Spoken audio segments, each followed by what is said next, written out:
1 तारखेपासून नाले सफाईला सुरुवात करत आहेत, परंतु इकडे काही अजून कोणी आलेलं नाही आहे.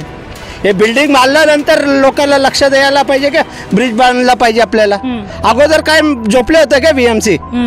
मी नाईट शिफ्ट करतो तर मला डबल शिफ्ट करावी लागते. एक वेळेला माझी फॅमिली सगळी झोपलेली असते, तिथे मला बॅट घेऊन फिरावं लागतं. एक वेळेला माझं सिस्टम मला बघावं लागतं. नमस्कार, आज आपण विरार पश्चिमेला उपस्थित आहोत. विरार पश्चिमेचा हा परिसर इतका त्रासलेला आहे गेल्या काही महिन्यांपासून डासांमुळे, जेणेकरून डासांचं जे प्रमाण आहे ते दिवसेंदिवस वाढत चाललेलं आहे. गेल्या 4 महिन्यांपासून डासांचं प्रमाण इतकं जास्त वाढलं आहे की तुम्ही जर चालत असाल तर तुमच्या तोंडात मच्छर जातील. आणि हा परिसर जो आहे, जर तुम्ही ह्या बाजूला बघाल तर हा मेफेअरचा परिसर आहे. हा संपूर्ण जो आहे तो बोळिंज गाव, रानपाडा गाव जे आहेत ते इथे विविध परिसर आहेत. आणि जर पुलाच्या ह्या बाजूला बघितला तर हा संपूर्ण म्हाडा प्रकल्प आहे, जो प्रशासनाचा प्रकल्प आहे. आणि हे दोन्ही परिसर जे आहेत ते अतिशय सुसज्ज असे परिसर आहेत. या ठिकाणी हे पूल जे आहे गेल्या अनेक महिन्यांपासून जे आहे ते बनत आहे. या पुलाचं काम तब्बल वर्षभरापासून सुरू आहे. आणि या पुलाचं काम सुरू असल्यामुळे इथे जे आहे ते नाल्याचं पाणी जे आहे ते अडवण्यात आलेलं आहे. नाल्याचं पाणी अडवण्यात आलं असल्यामुळे जे नाल्याच्या त्या बाजूच्या पाण्यामध्ये शहार जमा झालेले आहेत. आणि अशीच परिस्थिती जी आहे ती त्या बाजूला देखील निर्माण झालेली आहे. आणि या संपूर्ण घटनेमुळे गेल्या काही महिन्यांमध्ये डासांचं प्रमाण विरार पश्चिमेला इतकं जास्त प्रमाणात वाढले, जेणेकरून नागरिक जे आहेत ते हैराण झालेले आहेत. दुपार देखील डासांचं प्रमाण इतकं जास्त वाढलेलं असतं की त्याच्यामध्ये नागरिकांना आपल्या घरात बसताही येत नाही, खिडकी उघडता येत नाही. इतकंच नाही तर हवेचा आस्वादही घेता येत नाही. हे इमारती ज्या आहेत जवळपास अनेक उंच इमारती बांधण्यात आलेल्या आहेत. म्हाडा प्रकल्प देखील बांधण्यात आलेला आहे. इतकंच नाही तर या पुलाचं काम जे आहे ते जवळपास 5 कोटीच्या आसपास जे आहे तो ठेका निघालेला आहे. आणि वर्षभरापासून या पुलाचं काम रखडल्यामुळे किंवा धीम्या गतीने सुरू असल्यामुळे आपण म्हणू शकतो या ठिकाणी डासांचं जे आहे ते प्रमाण इतकं जास्त वाढलं आहे की नागरिकांना आता इथे राहणं मुश्किल झालेलं आहे. विरार पश्चिमेला बोळिंज, चाणक्य चौक, विराटनगर, स्टेशनच्या आजूबाजूचे असे परिसर आहेत जिथे आपण पाहू शकता डासांचं प्रमाण अतिशय जास्त आहे. आज आपण इकडच्या नागरिकांशी बोलूया की महानगरपालिका कसा त्यांच्या जीवाशी खेळ करते. त्याचबरोबर काही ठिकाणी महानगरपालिका पोहोचते तर काही ठिकाणी पोहोचत नाहीये. नेमका हा फरक कशामुळे आहे ते देखील त्यांच्याकडून जाणून घेऊया.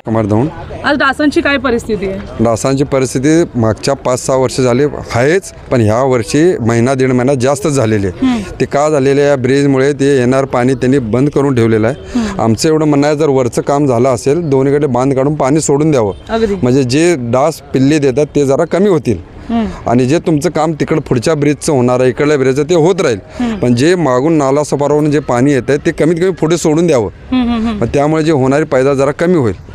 मच्छर आहेत, दरवर्षी आहेत. 5 वर्ष झाले आहेत मी इथे 19 राहतोय, पण यावर्षी 1-1.5 महिना एक्स्ट्रा वाढलेत. म्हणून ते काढून दिलं तर प्रशासनाने ते याच्यामध्ये माझा महानगरपालिका, माझा बिल्डर आहे असं काही नाही आहे. पण आम्ही घेतलेली 27 लाखाची घरं आता आम्हाला 23 लाखात सातारा बँकवाले पण विकतायत. आम्ही दिवसेंदिवस त्या पैशापासून आम्ही त्रास आहे, या मच्छरपासून त्रास आहे. म्हणून प्रशासनाने इथं लक्ष देऊन लवकरात लवकर हे काम करून इथल्या नागरिकांना दिलासा द्यावा हीच माझी विनंती आहे. तुम्हाला विचारू इच्छिते, काय नाव आपलं? विशाल बारे, 11 नंबर. तुम्हाला या ब्रिजचा काय फायदा आहे? फायदा असा तर आम्हाला म्हाडावर रहिवाशांना काहीच नाही आहे सध्या तरी. पण एवढंच आहे की आता प्रॉब्लेम आहे सध्या, जो प्रॉब्लेम आहे तो मच्छरांचा आहे, डासांचा आहे. आणि असं झालं की मी नाईट शिफ्ट करतो तर मला डबल शिफ्ट करावी लागते. एक वेळेला माझी फॅमिली सगळी झोपलेली असते, तिथे मला बॅट घेऊन फिरावं लागतं. एक वेळेला माझं सिस्टम मला बघावं लागतं.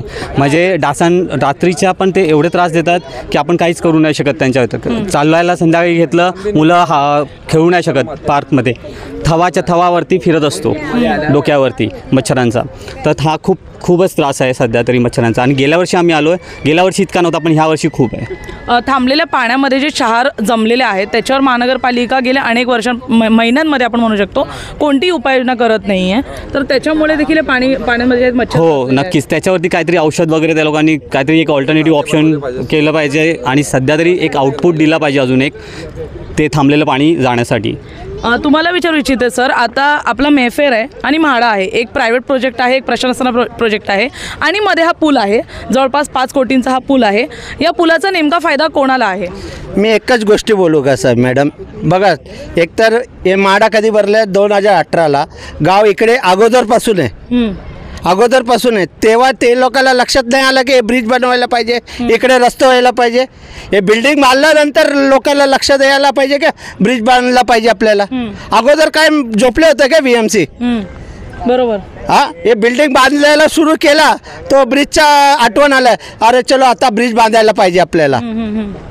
गाव अगोदरपासून आहे ना, जन्म इकडच्या जन्मापासून आहे गाव. हो. आता नवीन जन्म नाही आले तो गावाचा. आणि जन्म झाला असलं तर आमच्या माडाचा जन्म झाला 2018-16ला. गाव तर इकडे अगोदरपासून आहे. तेव्हा लोकांना काय आठवण नाही आलंय की ब्रिज बनवायला पाहिजे म्हणून. म्हणजे बिल्डर पाणी वगैरे तर- जे आहे ते हा, पूल बांधण्यात आलेला आहे. सरळ आमच्या जीवावर केलतात हे पाणी थांबून. एकतर आम्ही बिल्डिंग घेऊन पस्तावत होते. गव्हर्नमेंटचा प्रोजेक्ट बिल्डिंगचा रेट कमी झालाय, तो 5-6 लाख आम्ही कुठे. आणि हे मच्छर बिमार वगैरे कोण पडणार, तर औषधाला किती पैसे जातात. नक्कीच. आपण काकीने विचारूया. काकी नमस्कार, काय नाव तुमचं? माझं सरस्वती इंगोले. काकी म्हाडामध्ये राहता, कुठे राहता? हो, बिल्डिंग नंबर 1 1501. किती महिन्यापासून हे पूल बंद आहे? किती महिन्यापासून बघताय तुम्ही पूल बंद? 6 महिने झाले वाटते ना. 6 आणि मच्छर कधीपासून आहे? मच्छर लय आहेत या वर्षी. नालाय साफ करत नाहीत, दवाई टाकत नाहीत, काही नाहीत. मच्छर असे. मला ते एकदा मलेरिया झालता. अच्छा, तुम्हाला मलेरिया झालेला आहे. बुखार असे मच्छर 4 वाजले 5 वाजले 4 वाजले की दरवाजा बंद ठेवावा लागतो. आता पण उभे राहू शकत नाही आपण? आता पण नाही, इथं बाहेर बसू शकत नाही. घर तर दिले, पाणी नाही आम्हाला बराबर सोडत. म्हणले घर घ्या घर घ्या, घर घेतलं. म्हणलं चला, तर पाणी नाही एक तर आणि मच्छर आहे बी. 2 टाईप प्रॉब्लेम आहेत. तुम्हाला विचारेन का की आज डासांचा काय त्रास आहे? डासच चावतात, त्यामुळं हिवताप तर आहेच आहे सगळ्यांना. डेंग्यू होतोय.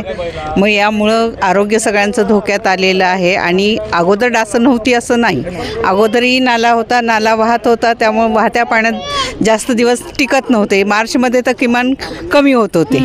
आता मार्च संपला, एप्रिल उजाडला तरी सुद्धा डासांची संख्या कमी नाही, उलटी वाढतीच आहे. नक्की. आणि याचं एक कारण म्हणजे सांडपाणी वाहून जात नाही. हां, जिथं सांडपाणी साचतं त्या ठिकाणी डासांची उत्पत्ती होतीच. ते पाणी वाहतं राहिलं पाहिजे, किंवा जर तुमचं बंदिस्त पाणी असेल तर त्याच्यावर तुम्ही काहीतरी फवारणी केली पाहिजे रसायनांची, की जेणेकरून डासांची निर्मिती होणार नाही. तुम्ही टॅक्स भरता वेळोवेळी? टॅक्स वेळोवेळी भरला जातो. तुमच्याकडे फवारणी येते? फवारणी कधीतरी येते, मधनं रोज नाही येत. आणि तरी जिथं पाहिजे करायला तिथं हे केली जात नाही. बाहेरून इमारतीभोवती फक्त हे केलं जातं. पण इमारतीच्या आतमध्ये अशा काही अडगळीच्या जागा असतात, वाहनं लावली जातात, अशा ठिकाणी फवारणी होणं अत्यंत गरजेचं आहे, की जिथं डासं थांबू शकतात. सध्या इथे वसई विरार महानगरपालिका आहे, हे सध्या प्रशासक आहे त्याच्यावरती. इथे कुठल्याही पक्षाची इथे सत्ता नाही आहे, काय नाही. त्याच्यामुळे काय माहिती आहे, प्रशासक नेमल्यामुळे इथे पाण्याचा प्रश्न आहे, डासांचा प्रश्न आहे, रस्त्याचा प्रश्न आहे, सर्व सोयीसुविधांचा आहे. इथे जी म्हाडा वसाहत आहे ही 2018पासून इथे वसाहत झालेली आहे. ह्याचा जो प्लॅनिंग जो DP प्लॅन असतो, प्लॅन अगोदरचा, हा अगोदरच महानगरपालिकेने ठरवलेला असतो. परंतु इथे जे राहणारे सगळे जे म्हाडा वसाहतीमध्ये राहणारी जी लोक आहेत, रहिवाशी आहेत, ही 2018पासून इथे राहायला आलेले आहेत. पण त्या लोकांना एवढा त्याचा प्रादुर्भाव आहे डासांचा प्रादुर्भाव याच्यामुळे आहे की इथे ही जो वाहणारा जो नाला आहे, नाला सोपारावरून येणारा जो नाल्याचा जो फ्लो आहे, हा फ्लो जर व्यवस्थित जर फ्लो झाला, पाणीचं वाहत गेलं तर तो कुठे न थांबता जर वाहत गेलं तर इथे डासांचा म्हणजे निर्मिती होणार नाही. कारण डासही होतात कसे, जिथे पाणी साठतं तिथेच डास होतात. आणि याच्यावरती महानगरपालिकेने खरोखर याच्यावरती खूप मोठं ॲक्शन घेतली पाहिजे आणि इथल्या लोकांना म्हणजे दिलासा दिला पाहिजे, असं माझं वैयक्तिक मत आहे. आणि इथे आम्ही तर त्रस्तच आहोत की याच्यापासून. हा ब्रिजचा काही इश्यू नाही, ब्रिज आता महानगरपालिकेच्या त्यांच्या प्लॅनिंगमध्ये असेल, ते काय आम्ही काय प्रॉपर असं सांगू शकत नाही की कुणासाठी बनवलं आहे काय नाही. पण भविष्यामध्ये जर हा ब्रिज झालाच तरी तो सगळ्यांच्याच सोयीचा आणि सगळ्यांच्याच फायद्यासाठी होणार आहे. त्याच्यामुळे इथे कोणी राजकारण आणू नये. आणि इथे कुठलं राजकारण नाही आहे. इथले जे सगळे जे लोक आहेत हे सगळे जरी वेगवेगळ्या पक्षातले असले किंवा वेगवेगळ्या मतांचे असले, वेगवेगळ्या जातीभेदातले असले, तरी पण इथे राहताना जे तो मतं व्यक्त करताना जे त्यांच्या स्वतःच्या कुटुंबाला त्यांना जो त्रास होतो ते मत व्यक्त करतात. ह्याच्यामध्ये कुठल्या म्हणजे राजकीय द्वेष नाही आहे किंवा हे नाही आहे. परंतु तुमच्या या चॅनेलच्या माध्यमातून आज जे तुम्ही इथे येऊन जे म्हाडा वसाहतील स्थानिक रहिवाशांची जी तुम्ही इथे येऊन जी डिबेट घेतली, जी मुलाखत घेतली, त्याबद्दल मी तुमचं पहिलं तुमच्या चॅनेलचं आणि तुमच्या कॅमेऱ्यांचं मी आभार व्यक्त करतो. आणि तुम्ही ही जी वाचा फोडताय मच्छर महानगरपालिकेच्या, ही त्यांच्या लक्षात आणून द्या, एवढंच माझं म्हणणं आहे. त्याचा एक महत्त्वाचा घटक म्हणून आता या संपूर्ण गोष्टीमुळे डास वाढत चाललेले आहेत, काय सांगाल? कबूल आहे, मच्छर वाढले हे मी पण मान्य करतो. परंतु फक्त इथेच मच्छर नाही आहे, तर अप्रभागातील तुम्ही रानपाड्याला जा. माझ्या घरी पण आता यांच्यातल्या 5 जणांना घेऊन जातो आणि दाखवतो मच्छर किती आहेत. आता प्रश्न असा आहे, ह्याच्या अगोदर 2 ब्रिज झाले. जसं डेव्हलपमेंट हा DP रोड आहे, त्याच्या त्या बाजूला पण DP रोड आहे, हा बोळीन नाक्याला जॉईन होणारा रोड आहे, पुढे बोळीन नाक्याला. अशा परिस्थितीमध्ये आयुक्तांबरोबर आपण ती पण मीटिंग आहे, गुरुवारी परत वेळ दिलेला आहे त्यांनी. असं हे करत असताना ब्रिजसाठी पाणी थांबवलं म्हणतात. ब्रिजसाठी आउटलेट काढलेलं आहे तिकडे परंतु जागा मोठी नसल्या कारणाने बाजूला अपंगांचं हे आहे, त्यांच्या गेटमधून काढलं आहे. दुसरा पर्याय नव्हता आपल्याकडे, हा झालेला आहे. मागील 3.5 महिने जवळजवळ होत आलेले आहेत. 3 महिने झाले वर्क ऑर्डर देऊन. त्याला इंजिनियर लोकांना पण माझं नेहमी पाठपुरावा असतो. जे आता अगोदर आले तेव्हा मी नव्हतो, कुलकर्णी आणि मला वाटते सूर्यवंशी येऊन गेले. प्रश्न असा आहे, महानगरपालिका जी औषधं मारते त्यानंतर ह्या मच्छरचा इफेक्ट लोकांना होतो आहे ना, ह्याच्याला माझ्यापेक्षा महानगरपालिकेतला एक माणूस नाही सांगणार. एक मादी 3दा प्रेग्नंट होते. 3दा प्रेग्नंट होताना ती 1,500 मुलांना जन्म देते पिलांना. आणि असं असताना आम्ही जाणून बुजून काय करत नाही आहे. इथल्या जनतेला मी सांगतो आहे, जाणून बुजून काही एक विषय नाही. हा काय फक्त एका बिल्डरसाठी बांधलेला असं कोण म्हणत असेल. मग मागचे 2 ब्रिज डेव्हलपमेंट जेव्हा होतं की नाही, ह्याच्या पुढचा रस्ता डेव्हलप झाला, तो बोईंड गावात जाणार. अर्धे शेतकरी तयार झालेत. ह्या रस्त्याची रहदारी वाढेल. इथे जे असलेले काही म्हणजे चुकीचे धंदे या ठिकाणी चालतात. रहदारी झाली तर आपल्या सर्वांना चांगलं होणार आहे. त्यासाठी हा 3,70,00,000 ह्या ब्रिजचं एस्टिमेट. पुढच्या रस्त्यासाठी मीटिंग होईल, शेतकऱ्यांना काय द्यायचं आहे काय नाही द्यायचं आहे त्यावेळेला हे आहे. पण तुम्ही म्हणाल का फक्त म्हाडामध्ये आणि ह्या बाजूला आहे, तुम्ही आदिवासी पाड्यात जा, तिकडे पण मच्छर आहे. तुम्ही यांच्या पाठीआळीत जा, तरी पण मच्छर आहे. मच्छर आहे, आम्ही मान्य करतो काका, पण वर्षातून 5 ते 6 महिने मच्छर असते आपण मान्य करतो. पण ह्या वेळेस जे आहे 4 महिन्यामध्ये मच्छरचं प्रमाण अतिशय वाढलेलं आहे, भयंकर वाढलेलं आहे. आणि हे तेव्हापासूनच वाढले जेव्हापासून या पुलामुळे जे आहे ते पाणी थांबलेलं आहे. आणि लोकांचा इथे आरोप आहे, आज हे जे लोक इथे उभे आहेत हे सगळे घरपट्टी भरतात, प्रत्येक टॅक्स भरतात. मग ह्यांचा जो आरोप लावले जात आहे ते तितके सत्य आहेत. मला मान्य आहे मच्छर वाढलेले आहे, ब्रिजच्यामुळे वाढले का तिथे पर्णवेळी झालेले आहेत पाण्यामध्ये. मनपाला एकदा लेटर देऊन अख्खं मशिनरी मागून अख्खं काढून घेतलेलं होतं. ही शेवटपर्यंत सोपाऱ्यावरनं येणारी पर्णबुटी आहे ती, त्याच्यामुळे त्याच्या खालती खूप मच्छर राहतात. मनपाला आपली आरोग्य विभागाला वारंवार सांगणं आहे का बाबा हे काढत जा. परंतु मग मॅनपॉवर आता काहीतरी पेपरला बातमी आपण पण वाचली असेल, 1 तारखेपासून नालेसफाईला सुरुवात करत आहेत. परंतु इकडे काही अजून कोणी आलेलं नाही आहे. परंतु ज्या वेळेला ह्या ब्रिजचं कामाचं सांगतो आहे, 15 दिवसात हे काम होणार.